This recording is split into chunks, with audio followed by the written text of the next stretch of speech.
നവരാത്രി 9-ാം ദിവസം.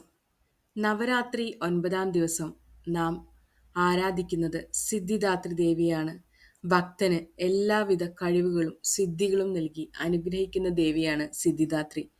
താമരപ്പൂവിലിരിക്കുന്ന ചതുർഭുജയായ ദേവിയുടെ വലതു കൈകളിൽ ചക്രവും ഗദയും ഇടതു കൈകളിൽ ശംഖും താമരയുമുണ്ട്. ഭഗവാൻ പരമശിവന് സർവ്വസിദ്ധികളും ലഭിച്ചത് സിദ്ധിദാത്രി ദേവിയുടെ അനുഗ്രഹത്താലാണെന്നും അതിനാൽ തന്റെ പാതി ദേവിക്ക് നൽകി ഭഗവാൻ അർദ്ധനാരീശ്വരനായെന്നാണ് പുരാണങ്ങളിൽ പറയുന്നത്. സ്വർണ്ണവർണ്ണത്തോടു കൂടിയ ദേവിയാണ് സിദ്ധിദാത്രി ദേവി.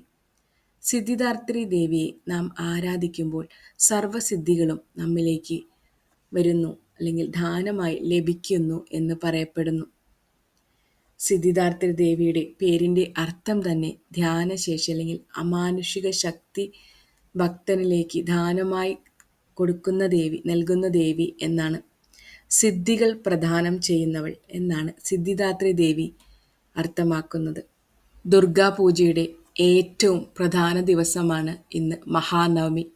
ഇതോടുകൂടി നവദുർഗമാരെ കുറിച്ചുള്ള ഈയൊരു അധ്യായം ഇവിടെ അവസാനിക്കുകയാണ്. എന്നോടൊപ്പം യാത്ര ചെയ്ത എല്ലാവർക്കും എല്ലാ അനുഗ്രഹങ്ങളും ഉണ്ടാകട്ടെ എന്ന് ആശംസിക്കുന്നു. ഓം സിദ്ധിദാത്രി ദേവിയെ നമഃ.